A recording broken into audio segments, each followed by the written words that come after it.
Das Fechten unterteilt sich in verschiedene Fechtweisen oder Kampfformen, wie man es nennen kann.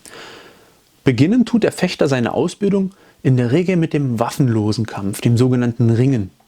Später, nach dem Mittelalter, nennt man auch weitere Elemente wie das Boxen.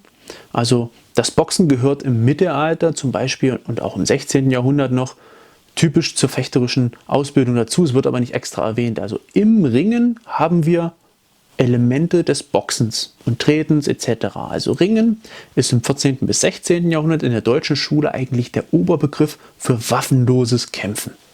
Und ist in keinster Weise vergleichbar mit den Regeln des modernen Ringens. Aber schon im 16. Jahrhundert schreibt ein Fechtlehrer Heinrich von Gunterroth, dass die besten Kämpfer, also die waffenlosen Kämpfer, sowohl das Ringen als auch das Boxen beherrschen. Das heißt, auch damals gab es oder hat man vielleicht gerade begonnen, das Ringen und das Boxen voneinander zu trennen. Nach dem Ringen lernt der Fechter in der Regel zuerst eine sogenannte kurze Wehr.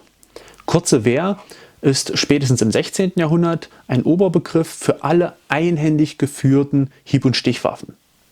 Also zum Beispiel das sogenannte Messer, eine Vorform des Säbels, ebenso der Dussak, auch eine Vorform des Säbels, einfach nur ein anderer Name und in der Regel auch ein etwas stärker ausgeprägtes Gehilz. Ebenso das Einhandschwert, aber auch einfach nur der Stock.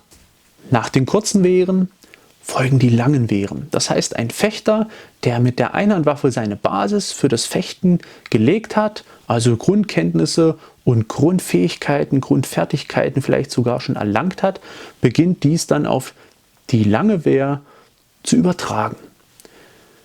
Die bekannteste lange Wehr für das 14. bis 16. Jahrhundert der deutschen Schule ist das lange Schwert. Das heißt das zweihändig geführte Schwert. Das lange Schwert ist vor allem deshalb für die Menschen der Zeit so wichtig, weil es ein Objekt der Kriegerklasse, also des Rittertums und damit auch des Adels ist. Und wer in dieser Zeit etwas hermachen möchte in der Gesellschaft, der probiert sich mit dem Adel, dem Rittertum zu vergleichen. So zum Beispiel auch die Stadtbürger.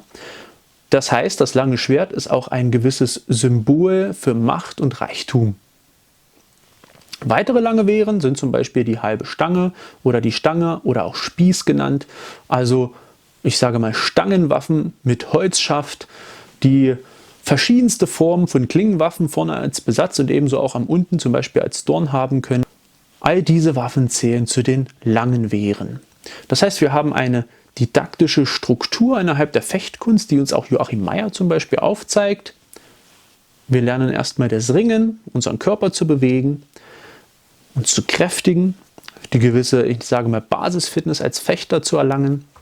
Fangen erstmal mit einer Hand an, weil das einfacher ist als mit zwei Händen. Und dann lernen wir die lange Wehr. Also meistens das lange Schwert in der Zeit. In manchen Fechtbüchern steht das lange Schwert trotzdem vorn. Liegt einfach auch daran, dass es das Prestigeobjekt dieser Zeit ist.